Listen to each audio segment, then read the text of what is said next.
Hello dear students, welcome back to the channel. मैं आपकी accountancy educator Ambika Singh आप सभी का बहुत बहुत स्वागत करती हूँ मैग्नेट ब्रेन्स पर, एक ऐसा प्लेटफॉर्म जहाँ मिलता है आपको absolutely free and 100% quality education. यदि आप इंग्लिश मीडियम के स्टूडेंट्स हैं तो केजी से लेकर क्लास 12 तक के सारे कोर्सेज आपको मिल जाएंगे, और यदि आप हिंदी मीडियम के स्टूडेंट्स हैं तो 6th से लेकर 12 तक के सारे कोर्सेज आपको मिल जाएंगे। सीबीएसई बोर्ड को भी कवर करते हैं और इसके साथ साथ हम आपको अदर स्टेट बोर्ड के कोर्सेज भी प्रोवाइड कराते हैं। और यदि आप में से कोई स्टूडेंट अदर स्टेट बोर्ड का है तो वो भी हमारे यहाँ से कोर्सेज ले सकता है, जैसे कि Bihar, Rajasthan, UP, MP, Delhi board.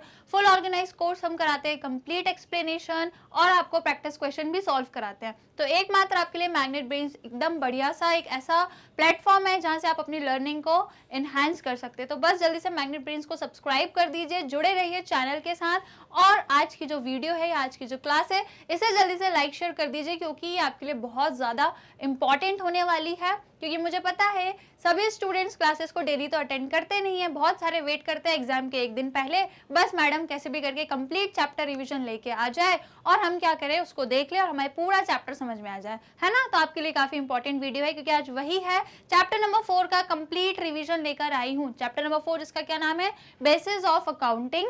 इसका पूरा कंप्लीट चैप्टर रिवीजन कराऊंगी, पूरा चैप्टर एक क्लास में आपको समझा दूंगी, शुरू से लेके स्टार्टिंग का सारे टॉपिक्स कवर करूंगी, एक भी मिस नहीं होने दूंगी। वैसे तो छोटा सा ही चैप्टर है, यदि इसका पूरा फुल वीडियो भी देखोगे ना तो भी छोटा ही है, राइट, ज्यादा बड़ा चैप्टर नहीं है। पर आज मैं आपको पूरा एक क्लास में एक वीडियो में पूरा चैप्टर अच्छे से समझाने वाली हूँ। एग्जाम के एक दिन पहले आप इसी को याद करते हो, है ना। मुझे पता है सारे चैप्टर्स में यही सोचते हो कि बस कंप्लीट चैप्टर देख लें और बस काम हो जाए। So don't worry, no problem. लेकिन मैं फिर भी आपको एक बार कहूंगी कि हमेशा ना पहले चैप्टर्स के जो अलग अलग वीडियोस होते हैं ना वो देखा करो, क्योंकि वो वीडियोस हम बहुत ही ज़्यादा डिस्क्रिप्टिव वे में लेकर आते हैं, इसको पूरा एक्सप्लेन करते हैं, टॉपिक वाइज आपके चैप्टर्स के हर चीज़ों को एक्सप्लेन करते हैं, हर चीज़ों को अलग अलग क्लास में अलग अलग कंटेंट, अलग अलग एक्सरसाइज, सारी चीज़ें करवाते हैं। तो वहाँ से आपको ज़्यादा बेनिफिट मिलेगा। ये तो जस्ट एक रिवीजन होता है, पहले आप कंप्लीट चैप्टर देख के आया करो, उसके बाद रिवीजन करोगे तो ज़्यादा अच्छा रहेगा, राइट। लेकिन कोई नहीं, यदि कल ही एग्जाम है, एक दिन पहले ही पढ़ने बैठे तो भाई कोई दिक्कत नहीं है,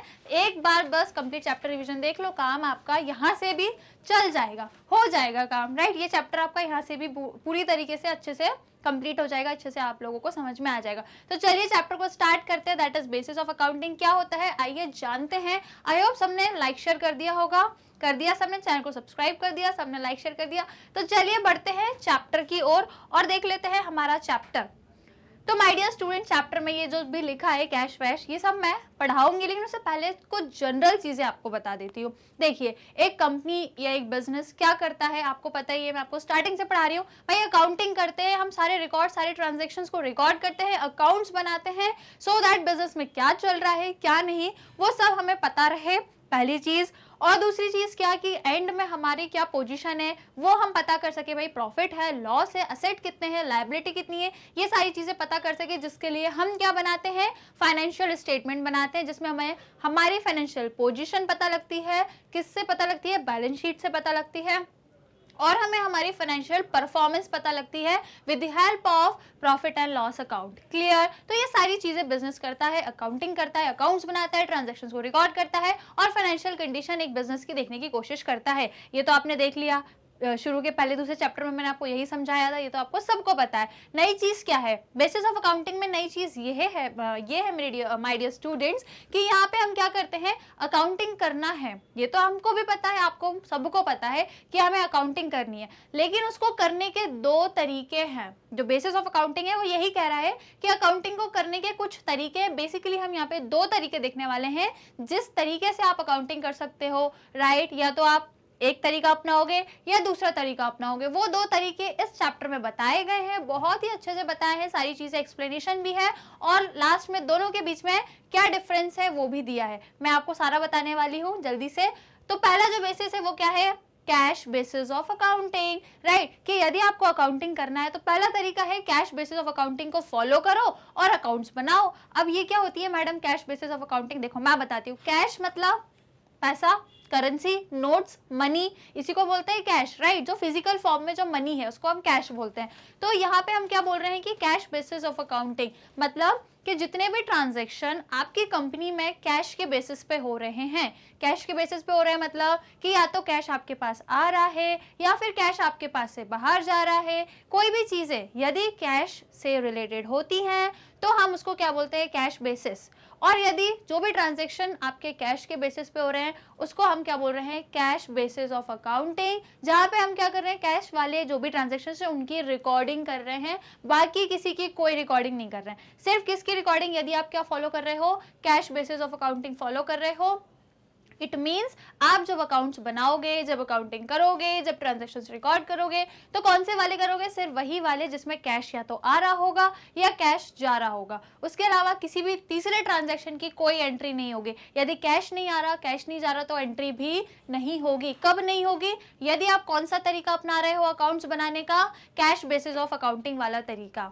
क्लियर, दो तरीके देखो, दोनों मैं बता देती हूँ। अकाउंटिंग यदि आपको करनी है, अकाउंट्स यदि आपको बनाने हैं तो दो तरीके होते हैं मेजर आपके पास। पहला तरीका जैसे कि आपको दिख रहा होगा स्लाइड पे, कैश बेसिस ऑफ अकाउंटिंग, और जो दूसरा आपका तरीका होता है वो होता है अक्रूरल बेसिस ऑफ अकाउंटिंग। दो बेसिस मतलब दो तरीके हैं अकाउंटिंग करने के, cash basis and accrual basis.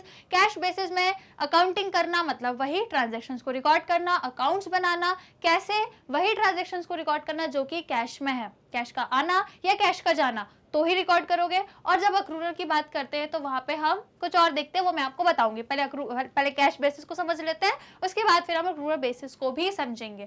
तो आइए अब इसको थोड़ा सा रीड कर लें। एक जनरल सा मैंने आपको इंट्रोडक्शन दे दिया ऊपर ऊपर का, आप थोड़ा सा इसको अच्छे से गहराई में जाके समझ लेते हैं। ठीक है, ये चैप्टर इंपॉर्टेंट है बेसिक्स के लिए, बेसिक क्लियर करना है भाई।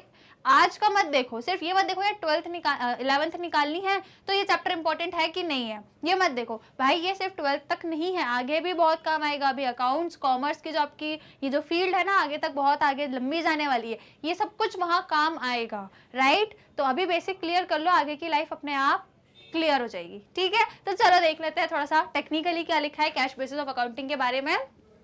प्रॉफिट अर्नड और loss incurred by a business can be determined either by, वही चीज बोली है कि बिजनेस को प्रॉफिट हो रहा है कि लॉस हो रहा है, वही देखने के लिए हम लास्ट में क्या बनाते हैं, फाइनेंशियल स्टेटमेंट बनाते हैं। तो वही देखने के लिए बिजनेस क्या करता है, दो तरीके से अकाउंटिंग करता है, राइट। कितने तरीके से, दो तरीके से। सबसे पहला है क्या, कैश बेसिस ऑफ अकाउंटिंग, और दूसरा है आपका एक्रूरल या फिर मर्केंटाइल। भाई कई बार क्वेश्चन में यदि इस तरीके के शब्द आ जाए ना जो आपको बिल्कुल नए लगे, है ना, तो घबराना मत, यहाँ पे दोनों शब्द बता दे रही हूँ। इसको हम एक्रूरल भी कहते हैं या फिर मर्केंटाइल भी कहते हैं, but maximum of the cases में एक्रूरल ही दिया जाता है। बट एक बार देख लो भाई, गलती से कभी ये आ गया तो बोलोगे मैडम ने तो पढ़ाया ही नहीं, है ना। तो दोनों बातें बराबर है, एक ही बात है, ठीक है। और ये आपका हो गया क्या, दूसरा बेसिस ऑफ अकाउंटिंग। दो तरीके हो गए आपके किसके, अकाउंटिंग करने के, दो तरीके हो गए। समझ आ गया, यहाँ तक समझ आ गया कि अकाउंटिंग करने के दो तरीके। अब देखो आगे, अब आगे की कहानी समझो।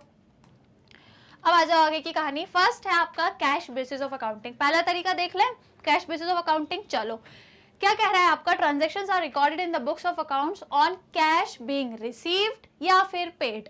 यदि कैश आपने रिसीव किया, मिला कैश, या फिर कैश आपने पे किया कंपनी में, ट्रांजैक्शन में, अगर आपकी कंपनी में ट्रांजैक्शन हो रहे हैं जिसके लिए या तो आपको कैश मिल रहा है या आप पे कर रहे हो, इस तरीके से यदि कोई आपके ट्रांजैक्शन चल रहे हैं तो आप उनकी रिकॉर्डिंग करोगे कहाँ पे, अपने बुक्स ऑफ अकाउंट्स में। कब, यदि आप ये वाला तरीका अपना रहे हो तो, ठीक है। सिर्फ कैश वाले ट्रांजैक्शंस को क्या करोगे, रिकॉर्ड करोगे। उसके बाद क्या बोला है, दस when cash basis of accounting is followed, outstanding and prepaid expenses and income receive in advance और एक्यूर्ड income are not considered.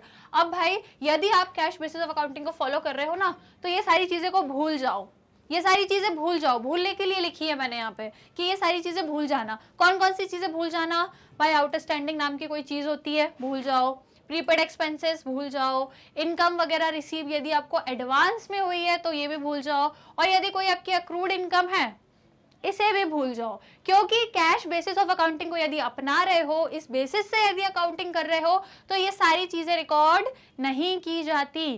Clear, समझ आ गया, ये सारी चीजें रिकॉर्ड नहीं की जाती है, राइट। ओनली क्या रिकॉर्ड किया जाता है मैम, सिर्फ और सिर्फ कैश वाली चीजें, कैश आ रहा, कैश जा रहा है, और इससे रिलेटेड कोई ट्रांजैक्शन है जो कैश वाले है, सिर्फ और सिर्फ। अब जैसे एग्जांपल भी दे दूं भाई, कब से कैश कैश कहे जा रही हूँ, एग्जांपल भी दे देती हूँ। मान लो मेरी कंपनी है जो पेन बनाती है ना, आपको पता ही है मेरी पेन बनाने की बहुत बड़ी कंपनी है ना, कहाँ है पर मुझे ही नहीं पता, पर है, ठीक है। पेन बनाने की ये जो कंपनी है, इसमें मैंने पेन को सेल किया, सामने वाली पार्टी को मैंने सेल कर दिया, सब सपोज करो आपको, ठीक है, आपको मैंने ये पेन सेल कर दिया। अब आपसे बोला भाई 100 रुपए का पेन है, 100 रुपए दे दो मुझे, आपने मुझे 100 रुपए दे दिए, मेरे पास 100 रुपए आ गए, तो ये क्या हो गया, कैश ट्रांजेक्शन, कि पेन बेचा और कैश आ गया। अब दूसरा देखो, यदि मैंने आपको पेन बेचा और आपने बोला मैम आज तो पैसा नहीं है, 1 महीने बाद दूंगा, मैंने कहा ठीक है भाई रख लो, उधार पे रख लो, पैसा बाद में दे देना, तो ये क्या हो गया, ये कैश ट्रांजैक्शन नहीं हुआ, क्योंकि मुझे तो कैश मिला ही नहीं, मुझे क्या मिला, कुछ भी नहीं मिला। इट मींस ये क्या हो गया, क्रेडिट ट्रांजैक्शन, मैंने क्या किया, उधार पे ट्रांजैक्शन किया। तो ये जो क्रेडिट वाले ट्रांजैक्शन होते हैं, इनकी कोई एंट्री नहीं होती है,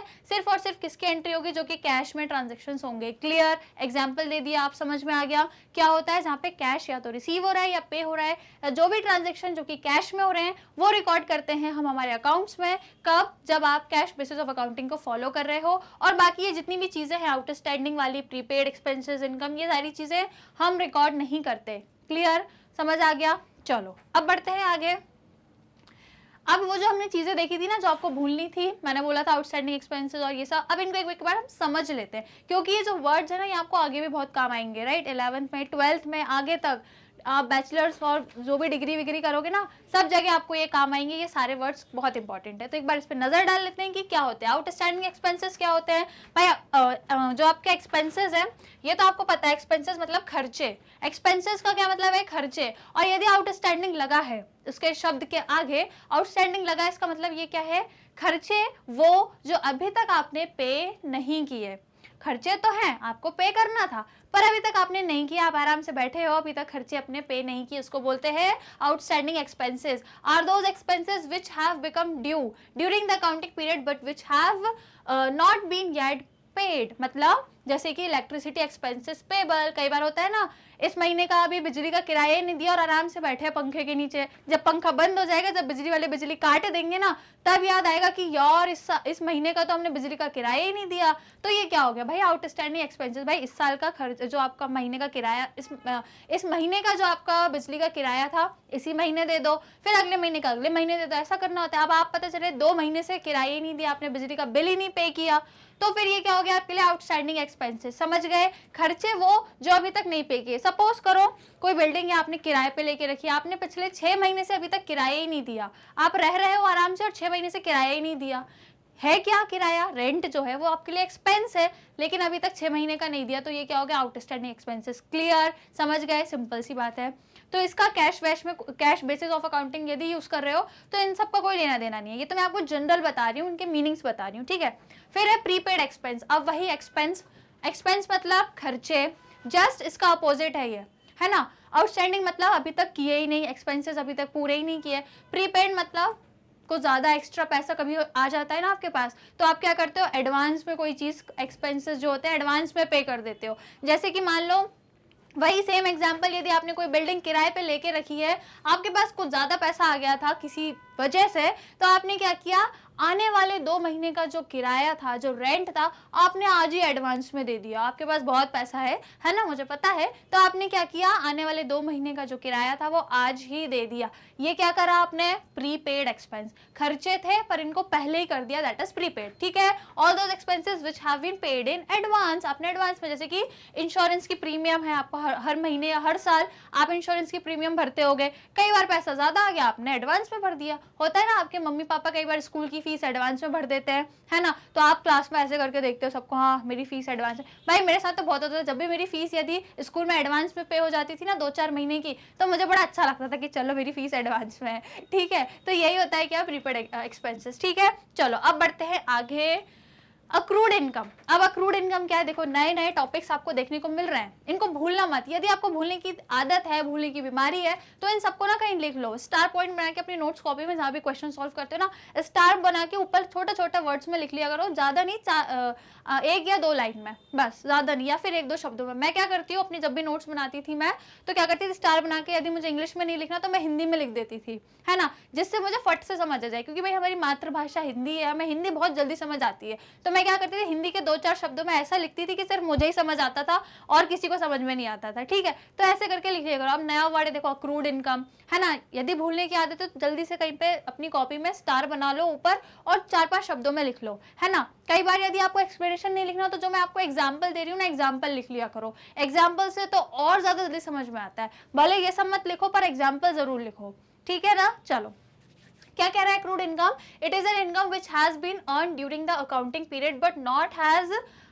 has not yet become due and therefore has been received, that is interest accrued on fixed deposit. क्या होता है accrued income? देखो, इनकम शब्द लगा, इनकम मतलब पैसा आना, इनकम मतलब पैसा आना, लेकिन accrued है मतलब इनकम हो गई है, इनकम हो गई है पर अभी तक मेरे पास पैसा आया नहीं है। इसको क्या बोलते हैं? Accrued income. मतलब इनकम तो हो गई है पर अभी तक मुझे पैसा नहीं मिला, उसको मैं बोलती हूँ, या हम क्या बोलते हैं उसको? अक्रूड इनकम बोलते हैं। जैसे फॉर एग्जांपल आपको दिया है interest accrued on fix deposit. भाई फिक्स डिपॉजिट होता है ना, बैंक में हम एफडी कराते हैं। अपने घर वालों ने भी, शायद बहुत से स्टूडेंट्स के पेरेंट्स ने अपने बैंक अकाउंट में एफडी कराई होगी। एफडी मतलब हम कुछ अमाउंट क्या करते हैं, बैंक के पास रखते हैं, बैंक फिर हमें क्या देता है, उस पर इंटरेस्ट देता है, राइट। तो यदि आपने एफडी कराई है, उस पर आपको इंटरेस्ट मिल रहा है, इंटरेस्ट आपको मिल गया, आपकी इनकम हो गई। भाई पैसा मिला, आपकी इनकम हुई, पर अभी तक वो पैसा आपके पास में नहीं आया, है ना। अभी अब तक आप फिजिकली वो कैश को नहीं देख पा रहे हो, वो पैसा आपके हाथ में अभी नहीं है। हालांकि आपने कमा लिया, वो इनकम आपकी हो गई है, वो इंटरेस्ट आपको मिल चुका है, लेकिन अभी तक हाथ में पैसा आया नहीं है। तो ये क्या हो गई? Accrued income. इनकम तो हो गई पर पैसा नहीं आया, समझ गए। अब देखो, मैंने हिंदी में 2 शब्दों में आपको बताया ना अक्रूड इनकम का मतलब, क्या बताया कि इनकम तो हो गई पर पैसा नहीं आया। बस आपको स्टार बना के ये 4 शब्द लिखने हैं और कुछ नहीं करना। जैसे ये 4 शब्द पढ़ोगे, आपको अक्रूड इनकम का जो मतलब है फट से आपके दिमाग में क्लिक हो जाएगा, ठीक है। तो ऐसे ही नोट्स बनाया करो। अक्रूड इनकम लिख लो, उसके सामने लिख लो क्या, कि इनकम तो हो गई लेकिन अभी पैसा नहीं आया। बस सिंपल ऐसे नोट्स बनाया करो तो सिर्फ आपको समझ आएंगे और किसी को नहीं आएंगे, ठीक है। चलो, तो ये हो गया अक्रूड इनकम। फिर इनकम रिसीव्ड इन एडवांस। ये तो सिंपल है कि इनकम जो आपको एडवांस में मिल गई है। जैसे मान लो मैंने पेन बेचा, है ना, मुझे कल पेन बेचना, कल नहीं, मान लो 1 महीने बाद आपको पेन बेचना था। आपने कहा मैम ये रखो 100 रुपए एडवांस पे रखो, 1 महीने बाद आऊंगा आपसे पेन ले जाऊंगा। तो मेरे लिए वो क्या हो गया? एडवांस इनकम हो गई कि आपने मुझे पहले ही पैसे दे दिए, पेन मैं आपको बाद में बेचूंगी, दैट इज 1 महीने बाद बेचूंगी, ठीक है। Income which has been received before, पहले ही, अभी मैंने कमाई थोड़ी ना, अभी मैंने पेन तो मेरे पास ही है, भाई पेन तो मैंने अभी बेचा ही नहीं है, पर फिर भी मुझे 100 रुपए पहले ही मिल गए, ठीक है। That is good to be sold और services to be rendered in future. Future में गुड बेचूंगी, भाई 1 महीने बाद पेन बेचूंगी, पर पैसा तो मुझे आपने आज ही दे दिया। जैसे कि रेंट रिसीव इन एडवांस, या फिर आपकी कोई बिल्डिंग है जो किराए पे चलती है, उसका आपको रेंट एडवांस में मिल गया। तो ये क्या हो गया आपके लिए? Income receive in advance. Clear? समझ आ गया? सिंपल से टॉपिक थे, कुछ ज्यादा इसमें नई चीजें नहीं थी, बस आपके लिए इंपॉर्टेंट टॉपिक थे ये, ठीक है। क्लियर? अब बढ़े आगे, चलो आगे बढ़ते हैं। अब हम, ये तो हमारे कुछ इंपॉर्टेंट टॉपिक्स थे, अब देख लेते हैं आगे क्या दिया है। एडवांटेज। चलो भाई, अच्छी अच्छी बातें, बेनिफिट्स बता दो। कैश बेसिस ऑफ अकाउंटिंग तो समझ आ गया कि क्या करते हैं इसमें, सिर्फ कैश रिलेटेड ट्रांजैक्शंस की एंट्री करते हैं बस, और किसी चीज की एंट्री नहीं करते। क्लियर? अब इसकी कुछ एडवांटेज देख लेते हैं ना, अच्छी अच्छी बातें। चलो, it is a simple basis of accounting and as adjustment for. अब भाई देखो, सबसे पहले क्या बोल रहे हैं, ये बहुत ही सिंपल है। सिंपल क्यों है? क्योंकि आपको कुछ नहीं करना, बस कैश आ रहा है तो रिकॉर्ड कर दो, कैश जा रहा है तो रिकॉर्ड कर दो। इसके अलावा तीसरी चीज तो कोई करनी ही नहीं है, तीसरी चीज कुछ नहीं करनी, बस कैश का आना और जाना रिकॉर्ड करना है, राइट। आपको कोई भी एडजस्टमेंट नहीं करना है, जैसे कि जो अभी मैंने बताया ना आउटस्टैंडिंग वगैरह, ये जो मैंने अभी पढ़ाया ना आपको, outstanding expense, prepaid expense, accrued income, या फिर इनकम रिसीव हो जाती है एडवांस में, इन सब से रिलेटेड कोई एडजस्टमेंट नहीं करने होते हैं।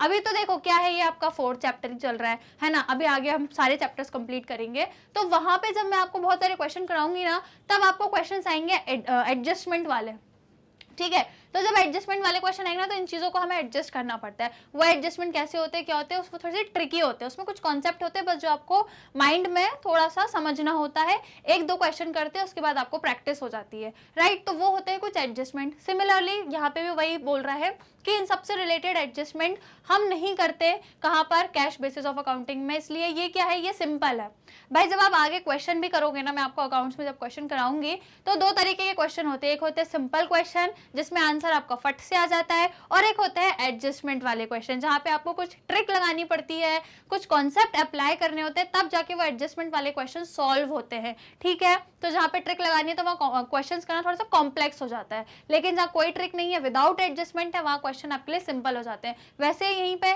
जो आपका कैश बेसिस है, यहाँ पे आप कोई एडजस्टमेंट नहीं करते, इसलिए ये क्या है, सिंपल मेथड है। लेकिन जब एडजस्टमेंट करना होगा ना इन सब के, तो चीजें थोड़ी सी आपके लिए कॉम्प्लेक्स हो जाती है, थोड़ी सी डिफिकल्ट हो जाती है। ओके, समझ गए? तो ये जो भी एडजस्टमेंट है ये आपके नहीं होते, इसलिए ये क्या है, आपके लिए सिंपल सी एक मेथड है या सिंपल सा एक बेसिस है किसका, अकाउंटिंग का। क्लियर, समझ आ गया? ओके, अब देखते हैं नेक्स्ट क्या लिखा है। This approach is more objective as very few estimates and judgement are required. भाई यहाँ पे कोई इंस्टीमेट जजमेंट की कोई जरूरत ही नहीं है, क्योंकि बस सिंपल है भाई, जो कैश आ रहा है कैश जा रहा है वो रिकॉर्ड कर दो। कुछ आपको सोचना, अपना दिमाग अलग से दौड़ाने की कोई जरूरत नहीं भाई। जब एडजस्टमेंट करते हो ना इन सब चीजों का, कि आउटस्टैंडिंग एक्सपेंस, ये सारी चीजें जब भी एडजस्टमेंट करोगे तब आपको समझ में आएगा। दिमाग दौड़ाना पड़ेगा, आपको लगानी पड़ेगी क्या, अपने दिमाग की सारे घोड़े को दौड़ाना पड़ेगा, जितने भी आपके दिमाग के घोड़े हैं सबको दौड़ाना पड़ेगा। लेकिन यहाँ पे ऐसी कोई जरूरत नहीं है, क्योंकि सिंपल है। ठीक है, कोई आपको इंस्टीमेट जजमेंट देने की जरूरत नहीं है, सिंपल कैश का आना और कैश का जाना आपको रिकॉर्ड करना है। क्लियर, समझ गए? चलो, अगला एडवांटेज है, this basis of accounting is suitable for those enterprises where most of the transactions are on cash basis. अब माय डियर स्टूडेंट्स, आपने कुछ बिजनेस देखे होंगे जहां पे सिर्फ और सिर्फ वो लोग कैश में डील करते, कोई उधारी नहीं। आप कई बार मार्केट जाते होंगे, दुकान पे मम्मी के साथ, है ना, अपनी मम्मी के साथ शॉपिंग करने जाते होंगे, या खुद भी कभी कपड़े वगैरह लेने जाते होंगे, तो भाई कपड़ों की दुकान पे ना इतना बड़ा बोर्ड लगा रहता है, जहाँ पे वो मालिक बैठता है ना, ओनर ऐसे करके, उसके जो सर होता है ना, सर के पास में एक बोर्ड लगा होता है, उस पर लिखा होता है यहाँ उधारी नहीं की जाती, या फिर उधारी बंद है ना, यहाँ कोई उधार पे नहीं दिया जाता। तो ये क्या है, इट मींस ये लोग कोई क्रेडिट ट्रांजैक्शन नहीं करते। इनका साफ कहना है कि भाई कैश पे सामान खरीदना है तो खरीदो, नहीं तो मत खरीदो, राइट। तो उन बिजनेस के लिए ये बहुत सही चीज है। क्यों? क्योंकि यहाँ पे सिर्फ और सिर्फ उनको कैश वाली चीजें रिकॉर्ड करनी है। तो यदि वो अपने अकाउंट्स बना रहे हैं, यदि वो अकाउंटिंग कर रहे हैं, तो वो इस बेसिस पे कर सकते हैं, क्योंकि यहाँ पे सिर्फ क्या है, कैश बेसिस वाली चीजें रिकॉर्ड कर रहे हैं। लेकिन कुछ बिजनेस जो बड़े बड़े होते हैं भाई, वो कैश पे नहीं होते, वो क्रेडिट पे चलते हैं, है ना। अब बड़े बड़े बिजनेस में करोड़ों में पैसा इन्वेस्ट होता है, करोड़ों में प्रॉफिट होता है। अब भाई इतना पैसा हमेशा थोड़ी बिजनेस के पास होता है, तो वो क्या करते हैं, उधार पे भी चीजें करते हैं। लेकिन उनके लिए ये सूटेबल नहीं है। ये किसके लिए सूटेबल है? वो बिजनेस के लिए जो अपने ट्रांजेक्शन सिर्फ और सिर्फ कैश में करते हैं, क्रेडिट व्रेडिट उधारी कोई नहीं करता। ठीक है, ये एडवांटेज है किसके लिए? उन्हीं लोगों के लिए जो कैश में डील कर रहे हैं। क्लियर, समझ आ गया एडवांटेज? चलो, अब जल्दी से जरा लाइक शेयर कर दो, बहुत देर हो गई है, फटाफट जल्दी से लाइक शेयर कर दो, फटाक से भाई, इंपॉर्टेंट है, 1 चैप्टर रिवीजन है, फटाफट सारा चीजें समझा रही हूँ, वो भी डिटेल में, है ना, डिटेल में समझा रही हूँ, तो जल्दी लाइक शेयर बनता है। कर दिया लाइक शेयर? चलो, अब देखते हैं हमारा नेक्स्ट वाला डिसएडवांटेज। अब इनका एडवांटेज हमने देख लिया, अब थोड़े से इसके क्या देख लेंगे, डिसएडवांटेज भी देख लेंगे। तो सबसे पहला पॉइंट आपको क्या दिया है, it does not give a true and fair view of the profit and loss and the financial position of an enterprise. भाई इससे आपको ट्रू पोजीशन नहीं पता लगेगी, है ना।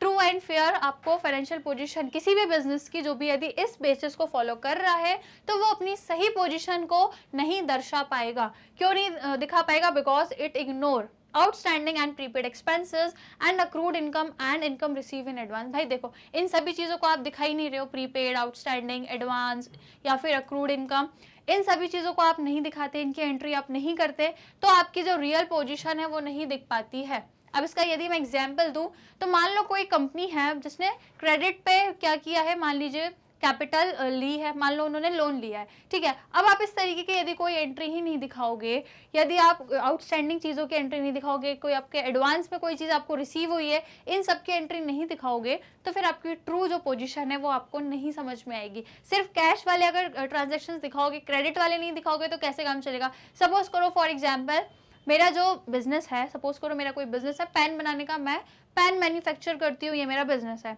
अब मान लो मैंने एक महीने में टोटल कितने पेन बेचे, सपोज करो 100 पेन मैंने बेचे, है ना। एक महीने में मैंने टोटल 100 पेन सेल किए। अब इसमें से मान लो जो 10 पेन थे, मतलब जो 10 पेन थे, ये मैंने कैश में बेचे, मतलब इसके बदले मुझे कैश मिला, और जो बाकी के 90 पेन थे ये मैंने क्रेडिट पे बेचे।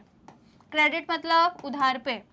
100 पेन टोटल मैंने बेचे, ठीक है। टोटल 100 बेचे, जिसमें से 10 मैंने कैश पे बेचे, मतलब 10 पेन को बेचने पे मुझे कैश मिला, और जो 90 पेन थे वो मैंने उधार पे बेचे। ठीक है, अब यदि मान लो मैं अकाउंट ये वाली मेथड से अकाउंटिंग करूंगी, कैश बेसिस से अकाउंटिंग करूंगी, तो मैं कौन सा दिखाऊंगी? सिर्फ कैश वाला, सिर्फ ये दिखाऊंगी, है ना। क्रेडिट वाला तो दिखा ही नहीं सकती, क्योंकि कैश बेसिस ऑफ अकाउंटिंग में हम सिर्फ कैश वाले ट्रांजैक्शंस को रिकॉर्ड करते हैं, तो कैश वाला तो सिर्फ 10 पेन है। तो यदि इस हिसाब से देखो तो मेरी तो सेलिंग सिर्फ 10 पेन की दिखा रहा है, लेकिन मैंने रियल में तो भाई 100 पेन बेचे ना, मतलब मेरे हिसाब से तो अच्छी खासी सेलिंग हो गई कि भाई एक महीने में यदि मैं 100 पेन बेच रही हूँ तो मतलब मेरे लिए अच्छी खासी सेलिंग है।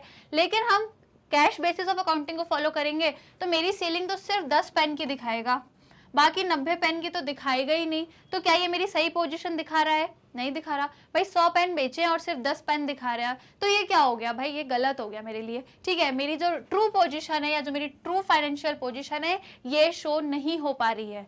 क्लियर? समझ गए क्यों नहीं हो पा रही है? क्योंकि हम cash basis of accounting follow कर रहे हैं, जिसमें आपने सिर्फ कैश वाले ट्रांजेक्शन दिखा दिए, क्रेडिट वाले तो दिखाए ही नहीं। क्लियर? समझ आ गया? तो ये क्या हो गया? एक डिसएडवांटेज हो गया।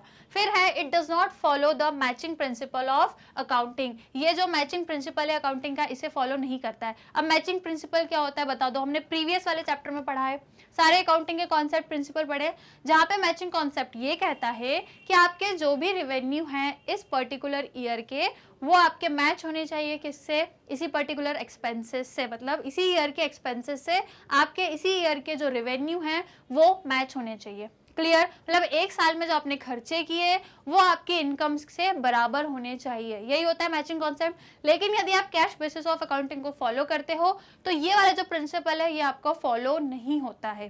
क्लियर? क्यों नहीं होता? क्योंकि यहाँ पे आप आउटस्टैंडिंग नहीं शो करते, ना प्रीपेड शो कर रहे हो, ना आपकी इनकम जो आपको एडवांस में मिली, कुछ भी शो नहीं करोगे, तो ये क्या आपका मैचिंग कॉन्सेप्ट यहाँ पे फॉलो नहीं होगा। क्लियर? फिर आपका थर्ड पॉइंट कह रहा है this system does not distinguish between capital and revenue item and as a result there is no consistency in the profit of the 2 years. क्या हो गया इसका मतलब? कि यहाँ पर जितने भी आप ट्रांजेक्शन्स रिकॉर्ड कर रहे हो वो सिर्फ कैसे कर रहे हो? कैश के नेचर वाले, कि भाई कैश आया या कैश गया, आपको सिर्फ उससे मतलब है।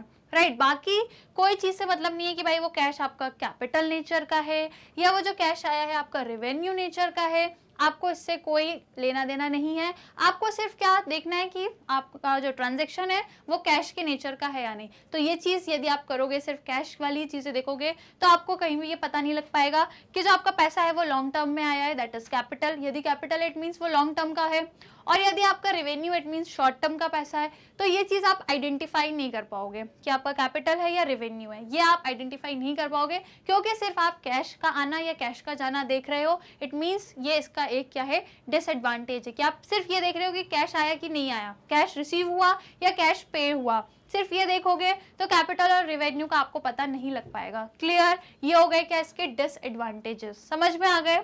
चलो अब बढ़ते हैं आगे। अगला जो हमारा बेसिक, देखो पहला बेसिक हमारा क्लियर हो गया, पहला जो हमारा बेसिस ऑफ अकाउंटिंग था that is cash basis of accounting. Clear? अब जो हमारा नेक्स्ट है वो है अक्रूरल बेसिस ऑफ अकाउंटिंग, जो कि हमारा दूसरा तरीका है। यदि आप अकाउंटिंग कर रहे हो, अकाउंट्स बना रहे हो, तो ये जो है आपका दूसरा तरीका है जिससे आप अकाउंटिंग कर सकते हो। ठीक है, अब ये आपके लिए ज्यादा इंपॉर्टेंट है, इसको आपको ज्यादा अच्छे से समझना है। ओके, क्योंकि ज्यादातर बिजनेस और ज्यादातर कंपनीज एंड ऑर्गेनाइजेशंस इसी को फॉलो करती हैं, और आपको भी ज्यादातर यही पढ़ना है। अपने कोर्स में भी आपको ज्यादातर चीजें इसी बेसिस पे बनानी होती हैं। क्लियर? समझ गए? तो चलो इसको देख लेते हैं क्या लिखा है। सबसे पहले, transaction is recorded in the books of accounts when enter whether cash is received paid और नॉट। क्या बोल रहा है कि जितने भी ट्रांजैक्शन से आप सभी को रिकॉर्ड करोगे, यदि आप इस वाले बेसिस ऑफ अकाउंटिंग को फॉलो कर रहे हो तो सभी ट्रांजैक्शंस को रिकॉर्ड करोगे, भले आपको कैश मिला या नहीं मिला वो आपको नहीं देखना है, भले आपने कैश पे किया या नहीं किया उससे आपको कोई मतलब नहीं है, बस ट्रांजैक्शन हो गया, आपको क्या करना है? तुरंत उसकी रिकॉर्डिंग करनी है, तुरंत अपने अकाउंट्स में ट्रांजैक्शंस को एंटर करना है। ठीक है, कैश मिला नहीं मिला वो आपको नहीं देखना है। ठीक है, यही होता है कि हमारा अक्रूरल बेसिस ऑफ अकाउंटिंग। फिर लिखा है thus under the accrual basis of accounting outstanding and prepaid expenses are adjusted।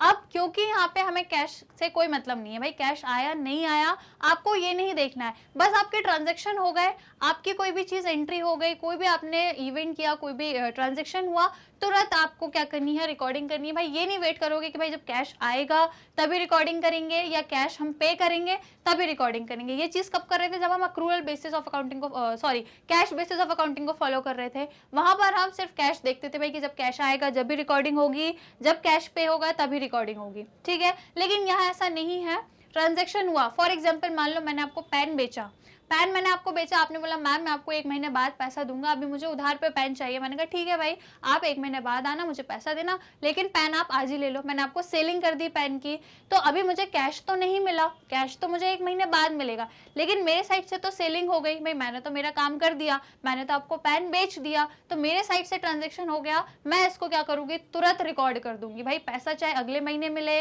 चाहे आप मुझे 2 महीने बाद, 3 महीने बाद, 6 महीने बाद, कभी भी पैसा दो, मैं उसका वेट नहीं करूंगी, मैं आज ही रिकॉर्डिंग कर दूंगी क्योंकि मेरे साइड से सेलिंग हो गई है। क्लियर। तो ये इस टाइप के एंट्रीज हम करते हैं यदि क्या फॉलो कर रहे हैं, accrual basis of accounting. Clear. फिर आपसे क्या बोला था, under the accrual basis of accounting outstanding. अब इसमें सारी चीजों का एडजस्टमेंट करेंगे, राइट। जैसे कि आउटस्टैंडिंग, जैसे अभी जो मैंने आपको एग्जांपल दिया, आपको मुझे पैसा देना है, आपके लिए क्या है, आउटस्टैंडिंग है ये चीज। तो इस तरीके की जो भी चीजें अभी पैसा नहीं मिला, दैट इज अक्रूड इनकम, ये सारी चीजें, इन सब का एडजस्टमेंट करेंगे, राइट। जैसे कि आपका आउटस्टैंडिंग हो गया, आपके प्रीपेड एक्सपेंसेस हो गए, ये सारी चीजों के एडजस्टमेंट हम करते हैं। फिर बोला है similarly accrued income and income receive in advance. अब इनकम से रिलेटेड भी यदि आपकी अक्रूड इनकम है या आपको एडवांस में इनकम मिल गई है, तो ये सारी चीजों को भी आप रिकॉर्ड करोगे, तभी आपको क्या पता लगेगा, करेक्ट प्रॉफिट और loss for the accounting period, ठीक है। यदि आपको अपनी ट्रू वैल्यू या अपनी सही पोजीशन पता करनी है बिजनेस की, तो आपको ये सारी चीजें शो करनी पड़ती हैं कि आपकी क्या आउटस्टैंडिंग है, क्या एडवांस है, क्या प्रीपेड है, क्या अक्रूड इनकम है, सारी चीजें आप एडजस्ट करते हो यदि आप अक्रूड बेसिस ऑफ अकाउंटिंग को फॉलो कर रहे हो तो। क्लियर। कैश में ये सारी चीजों को रिकॉर्ड नहीं करते, सिर्फ कैश से मतलब होता है, लेकिन यहाँ पे हमें कैश से कोई मतलब नहीं है भाई, कैश आया नहीं आया हम तो एंट्री कर देंगे और इन सभी चीजों को एडजस्ट भी करेंगे, ठीक है। जैसे आउटस्टैंडिंग है, कुछ चीज़ हमें पे करनी बाकी है, उसको हम ऐड ऑन करेंगे, उसको भी हम एडजस्ट करेंगे। कुछ हमने प्रीपे कर दिया है, उसको भी एडजस्ट करेंगे। कुछ इनकम हमें एडवांस में मिल गई है, उसको भी एडजस्ट करेंगे। ये सारी चीज़ें करेंगे। क्लियर। समझ गए ये वाला बेसिस कि इसमें हम क्या करेंगे, कैश में ट्रांजेक्शन हुआ या क्रेडिट में हुआ, जिस किसी में भी हुआ हम रिकॉर्ड करेंगे, ठीक है। अब इसका मतलब ये नहीं है कि यहाँ पे हम सिर्फ क्रेडिट ट्रांजैक्शंस रिकॉर्ड करेंगे, ऐसा नहीं है। कैश में हो रहा है तो भी रिकॉर्ड होगा, क्रेडिट में हो रहा है तो भी रिकॉर्ड होगा। क्लियर। समझ आ गया। चलो अब देखते हैं आगे एडवांटेज। अब इसके कुछ एडवांटेज डिस्कस कर लेते हैं कि जो अक्रूरल बेसिस ऑफ अकाउंटिंग है इसके क्या एडवांटेजेस हैं। सबसे पहला आपसे कहा है it is more scientific compare to cash basis of accounting and hence is preferred by accountant. ये जो है ज्यादा साइंटिफिक है। क्यों साइंटिफिक है, क्योंकि इसमें आप कैश और क्रेडिट सभी चीजों को देख रहे हो, आपके बिजनेस की ट्रू पोजीशन दिखा रहे हो। जैसे मैंने आपको भी पेन का एग्जांपल दिया कि यदि मैंने 10 पेन कैश में बेचे और 90 पेन उधारी पे, दैट इज क्रेडिट पे बेचे, तो यहाँ पे क्या होगा भाई, मैंने जो कैश में बेचा वो भी मैं रिकॉर्ड करूंगी और जो मैंने क्रेडिट में बेचे वो भी मैं रिकॉर्ड करूंगी। मतलब जो 10 पेन बेचे और जो 90 पेन बेचे दोनों को दिखाऊंगी तो मेरी सही पोजिशन दिख पाएगी किसकी, बिजनेस की, राइट। तो ये क्या है, ज्यादा साइंटिफिक है as compare to cash basis. Cash basis में मैं क्या कर रही थी भाई, मैंने तो सिर्फ 10 पेन बेचे थे, देखा जाए तो वहां मेरी सही पोजीशन नहीं दिख पा रही थी, तो ये ज्यादा साइंटिफिक नहीं है। जो आपका अक्रूरल बेसिस है वो ज्यादा साइंटिफिक है। इसीलिए जो आपके ज्यादातर अकाउंटेंट होते हैं, अकाउंटेंट मतलब क्या हुआ कि जो आपके बिजनेस में जो अकाउंट्स बनाते हैं, जो सीए होते हैं, जो भी जो आपके अकाउंटिंग करते हैं, बिजनेस में अकाउंट्स बनाते हैं, उनको आप अकाउंटेंट बोलते हैं। तो ज्यादातर बिजनेस में अकाउंटेंट क्या करते हैं, इसी मेथड को यूज करते हैं, ठीक है। कैश बेसिस को बहुत कम लोग यूज करते हैं, सभी लोग यही मेथड यूज करते हैं। तो ये आपका क्या ज्यादा साइंटिफिक है। क्लियर। ये पहला एडवांटेज हो गया। अब दूसरा कह रहा है this base of accounting shows a complete picture of financial transaction of the business as it take into account the effect of all transaction relating to a period as well as adjustment like outstanding expense, prepaid expense, accrued income and income received in advance। वही चीज जो मैंने अभी बताई, ये सारी चीजों के क्या होते हैं, इसमें एडजस्टमेंट किए जाते हैं। तो आपको आपके बिजनेस की एक कंप्लीट पिक्चर, मतलब ट्रू आपको पोजीशन दिखेगी, जो आपकी रियल में पोजीशन है वो दिख पाएगी। जरूरी नहीं है सिर्फ कैश वाली चीजें दिखे, राइट। अब आप मुझे एग्जांपल बताइए कि जो आपके बड़े बड़े बिजनेस होते हैं, वो सारे कैश पे तो चलते नहीं है भाई। बिजनेस में जो ट्रांजैक्शन होते हैं वो 100-200 रुपए में तो हो नहीं रहे। बड़े बड़े जो बिजनेस हैं भाई वो लाखों में, करोड़ों में क्या करते हैं, अपने ट्रांजैक्शंस करते हैं। तो बिजनेस के पास इतना कैश तो होता नहीं है भाई, लाखों करोड़ों कैश तो किसी के पास नहीं होता। ज्यादातर बिजनेस फिर क्या करते हैं, क्रेडिट पे अपने ट्रांजेक्शन करते हैं, उधारी पे अपने ट्रांजेक्शन करते हैं। करोड़ों में उनका क्रेडिट होता है, करोड़ों की उधारी चलती है उन लोगों की। ठीक है, ये सारी चीजें हो रही है। अब भाई अगर बिजनेस सिर्फ अपने कैश वाली आइटम्स दिखाएगा तो उसकी ट्रू पोजीशन तो दिख ही नहीं पाएगी, क्योंकि आधे से ज्यादा ट्रांजैक्शन बिजनेस के क्रेडिट पे चलते हैं। तो इसलिए जरूरी है कि हमको कैश वाले ट्रांजैक्शन भी रिकॉर्ड करें और क्रेडिट वाले ट्रांजैक्शन भी रिकॉर्ड करें। तभी क्या होगी, जो बिजनेस है उसकी ट्रू पोजीशन या उसकी कंप्लीट पिक्चर हमें दिख पाएगी। जो भी उसके फाइनेंशियल के ट्रांजैक्शन है या जो भी उसकी फाइनेंशियल स्टेटमेंट है, वहां पे हमें उस सही पोजीशन दिख पाएगी किसी भी बिजनेस की। राइट, रीजन समझ आ गया? क्योंकि बिजनेस के आप कह सकते हो सिर्फ 10-20% ट्रांजेक्शन ऐसे होंगे जो कैश पर होते हैं। अदर देन दैट जितने भी आपके ट्रांजेक्शन हैं या बिजनेस के जो भी चीजें हो रही हैं वो क्रेडिट पे ही चलती हैं। ठीक है, फॉर एग्जाम्पल आज बिजनेस चल रहा है, बिजनेस ने क्रेडिट पे चीजें कर ली, जो प्रॉफिट होता है बिजनेस को वो लास्ट में होता है, एंड में होता है, साल के अंत में प्रॉफिट हुआ है। तो साल के अंत में जब प्रॉफिट हो गया उसके बाद वो क्या करता है, अपने सारे क्रेडिट्स को पे कर देता है। ठीक है, जितनी भी उसके क्रेडिट है सारे पे कर देता है। लेकिन बिजनेस के पास जब प्रॉफिट होता है तब वो ये चीज करता है, जब प्रॉफिट नहीं होता उस टाइम पे क्या करता है, वो क्रेडिट में सारे ट्रांजेक्शन्स करता है। क्लियर? इसलिए दोनों ट्रांजेक्शन को शो करना जरूरी है, ये इसका क्या है, एडवांटेज है। क्लियर, समझ आ गया? चलो अब बढ़ते हैं आगे।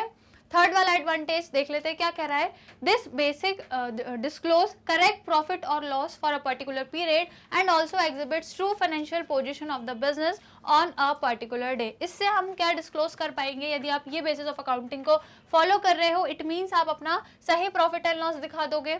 ठीक है, और आपका जो पर्टिकुलर पीरियड है उसमें आपको जो फाइनेंशियल ईयर आपने लास्ट में जो फाइनेंशियल स्टेटमेंट बनाया है वो आपको पूरा पता लग जाएगा आपके बिजनेस का पर्टिकुलर डे पे क्या रहा है। ठीक है, क्लियर? तो यदि आपको कंप्लीट और ट्रू प्रॉफिट एंड लॉस पता करना है तो आपको इसे क्या करना पड़ेगा, फॉलो करना पड़ेगा।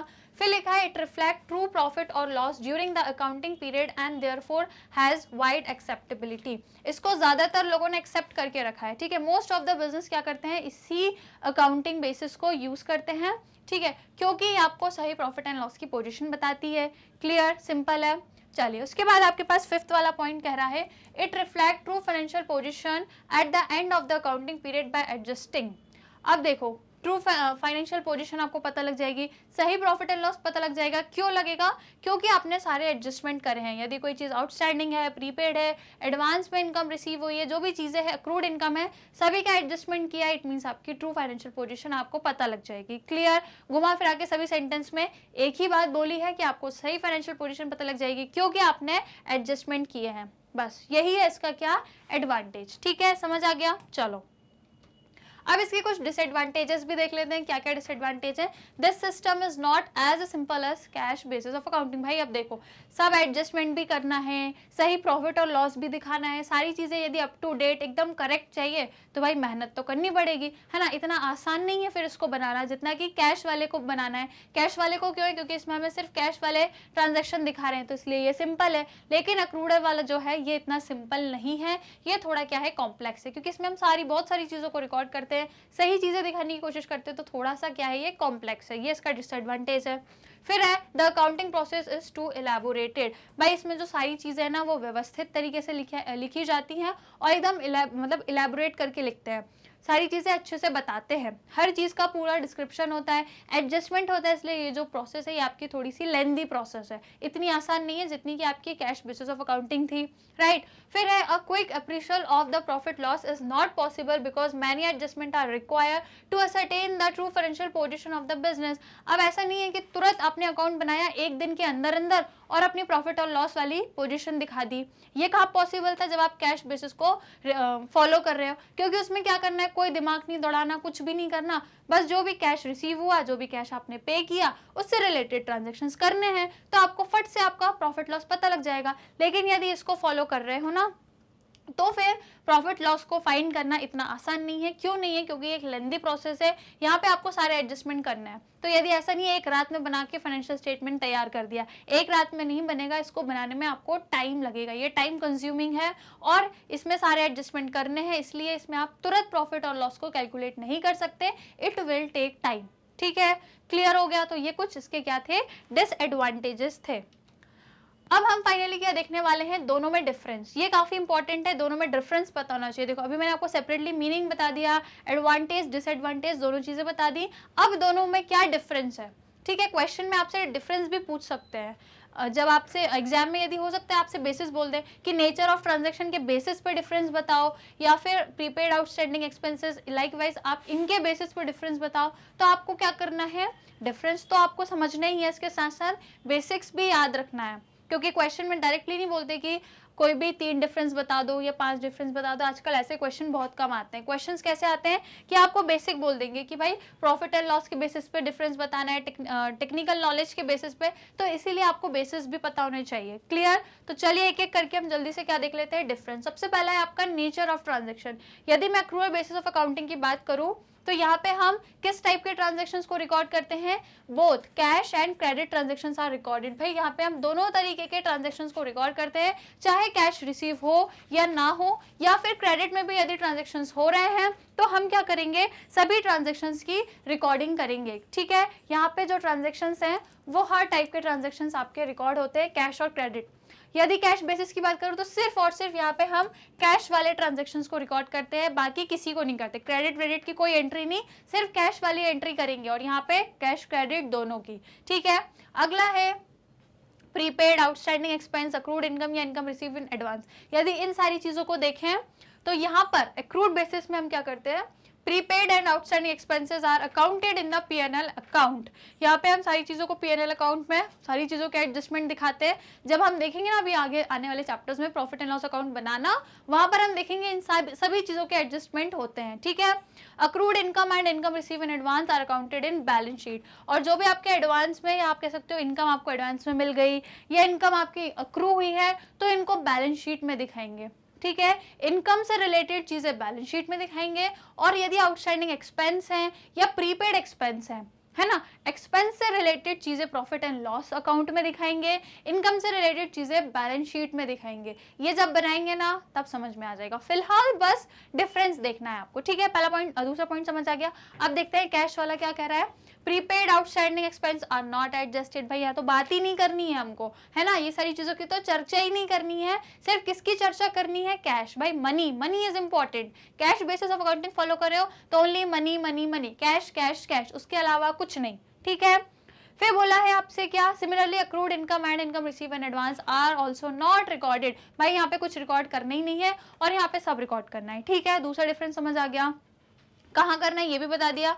एक्सपेंस से रिलेटेड चीजें पीएनएल अकाउंट में जाती हैं, इनकम से रिलेटेड चीजें बैलेंस शीट में जाती हैं। क्लियर, समझ आ गया, दो डिफरेंस हो गए। बेसिस के साथ याद करना, ठीक है, कि इस बेसिस पे क्या डिफरेंस है, इस बेसिस पे क्या डिफरेंस है। क्लियर, ओके, चलो आगे बढ़े अगले डिफरेंस पे। जल्दी से लाइक शेयर कर दो, फिर फटाक से लाइक शेयर कर दो, because it is most important thing. Difference आपको पता होने चाहिए, एग्जाम में आपसे पूछे जाते हैं, तो जल्दी से एक लाइक शेयर कर दो फटाक से, सो दैट मैं आपको फिर तीसरा डिफरेंस बताऊं, है ना, दोनों में तीसरा डिफरेंस बताऊं। जल्दी से लाइक शेयर की संख्या बढ़ा दो भाई, संख्या तो बढ़ानी पड़ेगी लाइक्स की, जल्दी से बढ़ा दो फटाक से।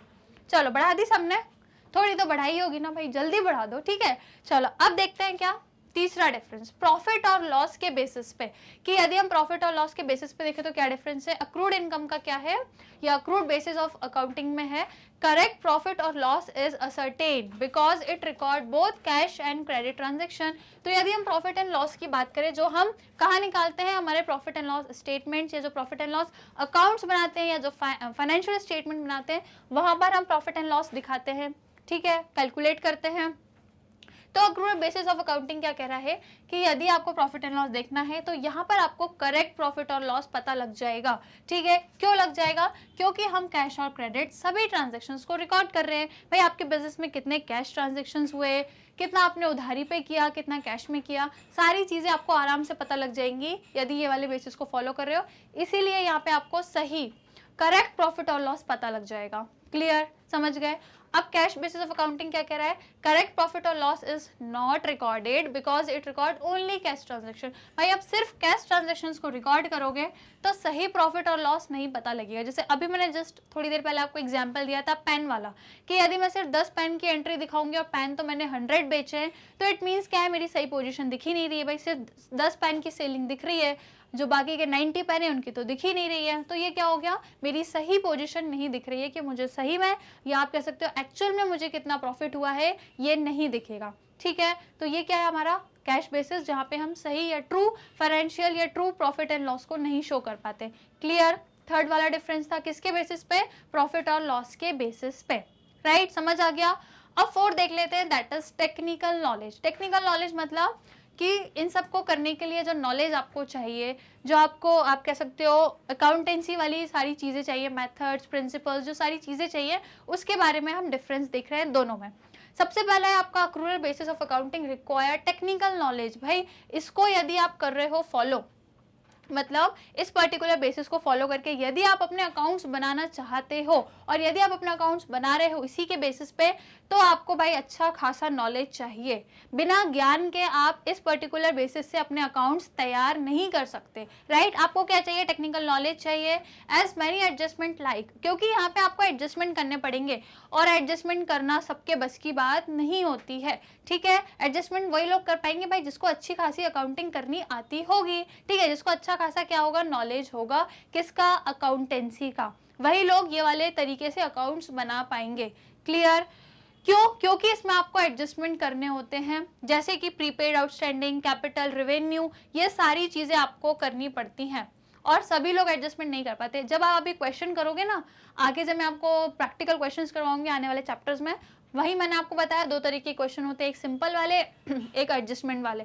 तो सिंपल वाले क्वेश्चन तो सारे स्टूडेंट्स कर लेते हैं, बट एडजस्टमेंट वाले ना कुछ स्टूडेंट्स को करने में थोड़ी सी डिफिकल्टी होती है। तो वही यहाँ पे भी है, क्योंकि जब एडजस्टमेंट करते हैं हम अकाउंट्स में, तो क्या चाहिए आपको, अच्छा खासा टेक्निकल नॉलेज चाहिए। इसलिए आपको यहाँ पे अकाउंट्स पढ़ाया जा रहा है, क्योंकि आगे जाके आपको यही काम करना है भाई, अकाउंट्स बनाओगे, अकाउंटेंट बनोगे। इसलिए यहाँ पे आप बेसिकली क्या ले रहे हो, पूरा नॉलेज ले रहे हो। ठीक है, समझ गए ये वाला बेसिस। ये क्या होता है यदि आपको यहाँ पे अकाउंट्स बनाने हैं, इस पर्टिकुलर बेसिस को फॉलो करना है, तो आपको अच्छा खासा टेक्निकल नॉलेज चाहिए। जैसे कि जो बड़ी बड़ी कंपनीज होती हैं, कंपनीज में यही फॉलो होता है। तो इसके लिए क्या करना होता है, जो अकाउंटेंट होते हैं वो ऐसे किसी को भी नहीं बना देते। वहाँ पे जो आपके सीए होते हैं या जो प्रोफेशनल डिग्री वाले लोग होते हैं, सिर्फ उन्हें ही ये काम सौंपा जाता है कि भाई आप आइए और अकाउंट्स बनाइए, क्योंकि वहाँ उनके पास क्या है, पूरा नॉलेज है। क्लियर, समझ गए, सिंपल। अब देख लो कैश बेसिस। कैश बेसिस तो भाई क्या है, it does not require much of technical knowledge. इसमें ज्यादा कुछ नॉलेज की जरूरत आपको नहीं है, as it require for accrual basis of accounting. भाई जितनी नॉलेज इसमें चाहिए आपको करने के लिए, उतनी नॉलेज आपको कैश बेसिस ऑफ अकाउंटिंग के लिए नहीं चाहिए, क्योंकि ये सिंपल है। यहाँ पे आपको कोई ना एडजस्टमेंट करना है, ना आपको कोई तरीके लगाने हैं। सिंपल कैश आ रहा है या कैश जा रहा है, उसकी सिंपल सिंपल से आपको रिकॉर्डिंग करनी है, सिंपल आपको अकाउंट्स बनाने हैं, तो कुछ ज्यादा चीज नहीं चाहिए, या आप भी आराम से कर सकते हो। ठीक है, 11th के स्टूडेंट्स भी इस चीज को कर सकते हैं, लेकिन इस चीज को करने के लिए आपको पहले नॉलेज चाहिए, है ना। 11th 12th after that graduation, ये सारी चीजें करोगे तब जाके आप ये सब चीजों को करने में क्या होगे, प्रोफेशनली कहलाओगे। ठीक है, समझ गए दोनों में डिफरेंस। इसके लिए आपको नॉलेज चाहिए, लेकिन कैश बेसिस ऑफ अकाउंटिंग में अकाउंट्स बनाने के लिए आपको ज्यादा नॉलेज नहीं चाहिए। सिंपल सा नॉलेज भी होगा तो भी आप आराम से कर लोगे। ठीक है, क्लियर। चलो अब देखते हैं हमारा अगला वाला difference, that is legal position. यदि हम लीगल पोजीशन के बेसिस, अब देखो एग्जाम में यदि आ गया कि लीगल पोजीशन के बेसिस पे क्या दो, डिफरेंस दो, तो फिर आप इधर उधर का कोई भी डिफरेंस नहीं दे सकते। फिर आपको सिर्फ कौन सा डिफरेंस देना पड़ेगा, लीगल पोजीशन वाला। ठीक है, तो इसमें देख लेते हैं जो अक्रूरल बेसिस ऑफ अकाउंटिंग है is recognised by the companies act 2013। ये जो पर्टिकुलर आपका बेसिस है अकाउंटिंग का, ये कंपनीज एक्ट में दिया गया है। क्या मतलब हो गया इसका, कि कंपनीज एक्ट में कहा गया है कि जितनी भी कंपनीज हैं या जितने भी बिजनेस हैं, जो भी अंडर किसके आते हैं, कंपनीज एक्ट 2013 के अंदर आते हैं, सभी बिजनेस, सभी ऑर्गेनाइजेशन, सभी कंपनीज को क्या फॉलो करना है, अक्रूरल बेसिस ऑफ अकाउंटिंग ही फॉलो करनी है और इस पर्टिकुलर बेसिस से ही अपने अकाउंट्स बनाने हैं। ठीक है, तो ये जितने भी बिजनेस कंपनीज हैं, जितनी भी ऑर्गेनाइजेशन है, वो सब क्या फॉलो करते हैं, ये वाले बेसिस को फॉलो करते हैं, कैश वाले को कोई फॉलो नहीं करता। क्लियर? सिर्फ कौन फॉलो करते हैं वो मैं आपको आगे बताऊंगी, ठीक है? फिलहाल बस ये देख लो कि ये जो है कंपनीज एक्ट 2013 में दिया गया है कि सभी कंपनीज को इस पर्टिकुलर चीज को फॉलो करना है। क्लियर? अगला है आपके पास कैश बेसिस ऑफ अकाउंटिंग। क्या कह रहा है? This is not recognise by companies act. इसको कंपनीज एक्ट में अलाउ नहीं किया है कि मतलब कोई भी कंपनी इस पर्टिकुलर बेसिस से अपने अकाउंट्स नहीं बना सकती। सभी कंपनीज को क्या बेसिस फॉलो करना है? Cash basis of accounting. देख लो आप, ये इसलिए इतना इंपॉर्टेंट है क्योंकि सभी कंपनीज इसी को फॉलो कर रही है, इसको ज्यादा कोई नहीं फॉलो करता, ठीक है? समझ गए क्यों? क्योंकि कंपनीज एक्ट 2013 ने बोल के रखा है, वहां पे लिखा हुआ है कि आपको यही फॉलो करना है सभी कंपनीज को। क्लियर? इसके बाद हमारा 6 पॉइंट क्या है? एक्सेप्टेबिलिटी। एक्सेप्टेबिलिटी में क्या दिया है? Accrual basis of accounting is more acceptable in business as it reveals correct income and expenses beside asset and liability. ये ज्यादातर लोगों ने क्या करके रखा है? एक्सेप्ट करके रखा है। क्यों? क्योंकि भाई बिजनेस की सही position, true profit and loss सिर्फ इसी बेसिस से हम फाइंड आउट कर सकते हैं, राइट? इसलिए ये हमको क्या बता रहा है भाई? हमारे करेक्ट इनकम कितनी है, सही एक्सपेंसेस कितने हैं, ये सारी चीजें, ट्रू फाइनेंशियल पोजीशन आपको पता लग जाएगी यदि ये बेसिस आप फॉलो कर रहे हो तो। इसलिए ये ज्यादातर लोगों ने इसको एक्सेप्टेंस देके रखा है। क्लियर? फिर यदि हम देखें cash basis of accounting, so it is not acceptable in business. इसको किसी बिजनेस एक्सेप्ट नहीं करके रखा। एक रीजन इसका ये भी है भाई, 2 रीजन है। पहला रीजन तो भाई ये ऊपर ही देके रखा है कि कंपनीज एक्ट इसको यूज करने से मना करती है या इसको फॉलो करने से मना करती है। दूसरी चीज क्या है कि इसको यूज करोगे तो अपना सही प्रॉफिट एंड लॉस आप नहीं दिखाओगे, ठीक है? 2 रीजन यही हो गए, यही मैंने आपको बता दिए। फिर in the business act it does not reveal the required information, और इसमें आपको सारी इन्फॉर्मेशन भी नहीं पता लग पाएगी। कौन सी इन्फॉर्मेशन भाई? वही आउटस्टैंडिंग, प्रीपेड, एडवांस इनकम या अक्रूड इनकम, लाइकवाइज जितनी भी इंपॉर्टेंट इन्फॉर्मेशन हैं वो आपको नहीं पता लग पाएंगे यदि आप कैश बेसिस ऑफ अकाउंटिंग को फॉलो करते हो तो, ठीक है? समझ आ गई एक्सेप्टेबिलिटी? इसको मेजॉरिटी ऑफ द बिजनेस ने एक्सेप्ट किया है लेकिन इसे किसी ने भी ज्यादा एक्सेप्ट नहीं किया है। क्लियर? चलो अब बढ़ते हैं आगे। हमारा नेक्स्ट वाला पॉइंट 7th वाला, दैट इज रिलायबिलिटी। रिलायबिलिटी का क्या मतलब होता है? भरोसेमंद, है ना? क्या लिखा है यहाँ पे? Accrual basis of accounting is more reliable, ये ज्यादा भरोसेमंद है, ठीक है? ये क्या है? मोर रिलायबल है एज इट रिकॉर्ड बोथ, क्योंकि ये दोनों ही चीजें रिकॉर्ड करता है, कैश और क्रेडिट दोनों ही टाइप्स के ट्रांजेक्शंस को रिकॉर्ड करता है एंड रिवील करेक्ट प्रॉफिट और loss beside asset and liability. और इसमें आपको सही प्रॉफिट और लॉस आपका क्या हो जाता है? समझ में आ जाता है कि क्या आपका ट्रू प्रॉफिट या लॉस है। इसके साथ साथ क्रेडिट और कैश दोनों ट्रांजैक्शंस को रिकॉर्ड करोगे, सभी चीजें दिखाओगे तो ज्यादा भरोसेमंद आपके अकाउंट्स रहेंगे, ठीक है? तो ये क्या है? ज्यादा रिलायबिलिटी इसके अंदर आती है यदि इस पर्टिकुलर बेसिस को आप फॉलो करते हो तो। क्लियर? समझ आ गया? चलो उसके बाद है cash basis. Cash basis of accounting is less reliable. भाई ये ज्यादा भरोसेमंद नहीं है, ठीक है? लेस रिलायबल है as it record only cash transaction and as a result does not reveal correct profit and loss and asset liability। इसमें आपको correct asset liability भी नहीं पता लग पाएंगे, आपके बिजनेस में क्या asset है, कितनी की liability है, कुछ भी नहीं पता लगेगा, ना ही आपको अपना true financial या true profit and loss भी नहीं पता लगेगा। इसलिए ये क्या है? less reliable है भाई, इस पर ज्यादा भरोसा नहीं कर सकते। जैसे अभी मैंने एग्जाम्पल दिया कि मैंने 100 पेन बेचे, लेकिन यदि इस बेसिस से देखे तो मेरे सिर्फ 10 पेन ही रिकॉर्ड हो रहे थे, क्योंकि 10 पेन मैंने कैश में बेचे, बचे 90 मैंने क्रेडिट में बेचे। तो यहाँ पे क्या हो गया भाई? मेरा जो सही प्रॉफिट था वो नहीं दिख पाया, इसलिए ये क्या है? ज्यादा भरोसेमंद नहीं है, क्योंकि सेल तो मैंने 100 पेन की पर सिर्फ 10 पेन की ही दिखा रहा है। इट मींस ये क्या है? ज्यादा भरोसेमंद नहीं है। क्लियर? 7 पॉइंट समझ में आ गया? चलो अब 8 पॉइंट देख लेते हैं। सूटेबिलिटी। सूटेबिलिटी मतलब किसके लिए ये सूटेबल है, कौन लोग हैं जो इस चीज को फॉलो कर सकते हैं, किसके लिए ये सूटेबल है, ये हमें देखना है 8 वाले पॉइंट में। तो यदि हम अक्रूअल बेसिस ऑफ अकाउंटिंग देखें, so it is suitable for businesses as it require information that is complex. तो ये किसके लिए सूटेबल है? जितने भी बिजनेस हैं, जितनी भी आपकी कंपनीज है, ऑर्गेनाइजेशंस है, उनके लिए ये सूटेबल है। क्यों? क्योंकि भाई कंपनीज एक्ट 2013 में भी कहा गया है, और बिजनेस के लिए इसलिए भी जरूरी है क्योंकि बिजनेस को क्या चाहिए होता है? अपना फाइनेंशियल पोजीशन या अपनी प्रॉफिट एंड लॉस पता करना होता है। इसलिए ये क्या है? बिजनेसेस के लिए ज्यादा सूटेबल है, ठीक है? इसमें हमें सारी कॉम्प्लेक्स इन्फॉर्मेशन पता लग जाती है भाई, आउटस्टैंडिंग, प्रीपेड, अक्रूड, एडवांस, ये सारी इन्फॉर्मेशन हमें यहाँ से पता लग जाती है। It can be made available by accrual basis of accounting. तो यदि अक्रूअल बेसिस ऑफ अकाउंटिंग को फॉलो करोगे तो सभी इन्फॉर्मेशन जितनी भी कॉम्प्लेक्स वाली है, आउटस्टैंडिंग वाली, या आप कह सकते हो जो भी एडजस्टमेंट वाली इन्फॉर्मेशन है, वो सारी पता लग जाएंगी। और सभी बिजनेस के लिए ये क्या है? सूटेबल है, सभी कंपनीज के लिए है, ठीक है? सिंपल है। अब देख लेते हैं कैश बेसिस किसके लिए सूटेबल है। So cash basis of accounting is suitable for, भाई किसी ना किसी के लिए तो होगा, ऐसा तो है नहीं भाई, देखो सारी बिजनेस सारी कंपनी तो इसको ही फॉलो कर रहे हैं, लेकिन कोई अभी भी है जो इस पर्टिकुलर बेसिस को फॉलो करता है। जैसे मैंने अभी आपको बताया, जो छोटी मोटी स्टोर है, दुकान है, जहाँ पे उधारी में कुछ सामान नहीं दिया जाता, वो इसको ये उनके लिए ये सूटेबल है, क्योंकि वो सिर्फ कैश में क्या कर रहे हैं, अपना ट्रांजेक्शन कर रहे हैं। लेकिन यदि हम बाकी ऑर्गेनाइजेशन की बात करें तो that is not for profit organisation, है ना। एनपीओ, एनपीओ सुना होगा आपने। एनपीओ का क्या मतलब होता है, वो ऑर्गेनाइजेशन जो प्रॉफिट मोटिव के लिए नहीं काम करती, बल्कि क्या मोटिव रहता है उनका, सर्विस प्रोवाइड करना, वेलफेयर प्रोवाइड करना, सोशल वेलफेयर ना, सोसाइटी में सेवा करना जिनका उद्देश्य होता है, और वो सेवा के लिए या सोशल वेलफेयर के लिए काम करती है। प्रॉफिट कमाना उनका ऑब्जेक्टिव नहीं होता, उनको हम क्या बोलते हैं, नॉट फॉर प्रॉफिट ऑर्गेनाइजेशन। ये ऑर्गेनाइजेशन प्रॉफिट के लिए नहीं है, बल्कि समाज सेवा के लिए, ठीक है, सोसाइटी में वेलफेयर के लिए, समाज सेवा के लिए।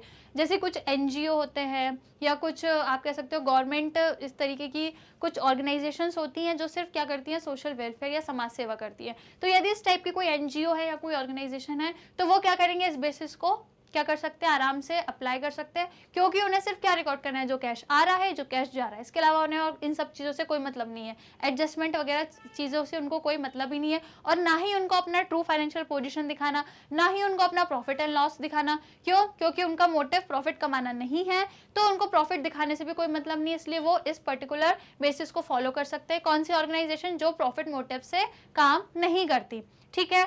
और या फिर जो आपके प्रोफेशनल्स हैं, जैसे कि chartered accountant, lawyer etcetera, since they require comparatively less information. जैसे कि कुछ प्रोफेशनल हैं, जैसे कि मान लो डॉक्टर, लॉयर, या फिर जो आपके सीए हैं, इनको क्या करना है भाई, इनकी भी कुछ फीस आ रही है, कुछ पैसा। जैसे डॉक्टर है, आप डॉक्टर के पास जाओगे आप, तो डॉक्टर से उधारी तो कभी करके नहीं आओगे, है ना। जब भी डॉक्टर के पास जाओगे, डॉक्टर सबसे पहले तो आपको फीस लेगा। डॉक्टर बोलेगा मैं इलाज बाद में करूंगा, पहले आपको फीस देनी पड़ेगी, है ना। ऐसा तो बोलोगे नहीं कि भाई हमारा इलाज कर दो, फीस हम आपको 1 महीने बाद देंगे उधारी पे। डॉक्टर बोलेगा भाई ये सब अलाउ नहीं है, आपको पहले फीस देनी पड़ेगी। तो ये क्या है कि भाई आपको कैश देना पड़ेगा, डॉक्टर की फीस तो आनी ही है, उसके पास तो जाएगी। तो ये क्या हो गया, आप इस पर्टिकुलर प्रोफेशनल में क्या यूज कर सकते हैं, वो लोग कैश बेसिस ऑफ अकाउंटिंग को यूज कर सकते हैं, क्योंकि उनके जो पर्टिकुलर प्रोफेशनल है वहाँ पे कोई आउटस्टैंडिंग जैसी चीज़ नहीं चलती, ना कोई एडवांस जैसी चीज़ चलती है, ठीक है। तो यदि कोई लॉयर है, कोई डॉक्टर है, कोई सीए है जो अपने अकाउंट्स बना के रखता है, जो अकाउंट बनाता है, ट्रांजेक्शन रिकॉर्ड करता है, तो वो कैश बेसिस ऑफ अकाउंटिंग को फॉलो कर सकता है, क्योंकि उसे सिर्फ कैश कितना रिसीव हुआ वो रिकॉर्ड करना है, और कैश उसने कितना पे किया वो रिकॉर्ड करना है। उसके अलावा उधारी, क्रेडिट या आउटस्टैंडिंग या प्रीपेड, ये सारे ट्रांजैक्शंस ये लोग रिकॉर्ड नहीं करते हैं, ठीक है। तो अब समझ में आ गया कि ये किसके लिए सूटेबल है, नॉट फॉर प्रॉफिट ऑर्गेनाइजेशन के लिए, और जितने भी आपके अदर प्रोफेशनल्स हैं इन सब के लिए ये क्या है, सूटेबल है। क्लियर, समझ आ गया। पूरे 8 डिफरेंस थे जो हमने क्या किए आज समझे, ठीक है। दोनों के बीच डिफरेंस समझ में आ गया। हमारा जो 4th चैप्टर था बस इतना ही था, इसमें हमने 2 बेसिस ऑफ काउंटिंग देखी, दोनों में डिफरेंस देखा। आई होप आपको क्लियर हुआ होगा दोनों का डिफरेंस, दोनों का मीनिंग और एडवांटेज और डिसएडवांटेज। काफी इंपॉर्टेंट चैप्टर है, बेसिक के लिए इंपॉर्टेंट है, आगे जाके ये सारे बेसिक आपको बहुत ज्यादा काम आने वाले हैं, ठीक है। सो आई होप स्टूडेंट्स आपको आज की क्लास इंटरेस्टिंग लगी होगी। पूरा चैप्टर मैंने आज आपको एक ही क्लास में समझा दिया, आई होप आपको समझ में आया होगा। तो बस अब आपको क्या करना है, वीडियो को लाइक शेयर जरूर करना है। फिर मिलेंगे हम नेक्स्ट वाली क्लास में, तब तक के लिए आप अपना ध्यान रखिएगा। As you know, magnet brains एक ऐसा प्लेटफॉर्म है जहां आपको मिलता है फ्री एंड क्वालिटी एजुकेशन। यदि हम बात करें सीबीएसई कोर्स की तो आपको मिल जाएंगे, अदर स्टेट बोर्ड्स को भी कवर करते हैं, जैसे Delhi, Bihar, UP, MP, Rajasthan board. वैदिक मैथ्स और स्पोकन इंग्लिश के कोर्सेज भी हम आपको प्रोवाइड करते हैं, वो भी एकदम फ्री ऑफ कॉस्ट में। और यदि आपको क्रैश कोर्स चाहिए तो वो भी हम आपको रिवीजन के लिए प्रोवाइड कराते हैं। ई बुक्स या ई नोट्स का बेनिफिट लेना है तो लिंक आपको डिस्क्रिप्शन बॉक्स में मिल जाएगी। हमारे कोर्सेज देखने के लिए आप हमारे यूट्यूब चैनल को विजिट कर सकते हैं, मोबाइल एप्लीकेशन डाउनलोड कर सकते हैं, या फिर डायरेक्टली आप हमारी वेबसाइट पर जाकर भी आप हमारे कोर्सेज को देख सकते हैं। चैनल को सब्सक्राइब जरूर करें। अदर सोशल मीडिया प्लेटफॉर्म जैसे YouTube, Facebook, WhatsApp, Insta, Twitter, हर जगह जाके हमें फॉलो करें। मिलेंगे नेक्स्ट क्लास में। Till that, take care and keep learning.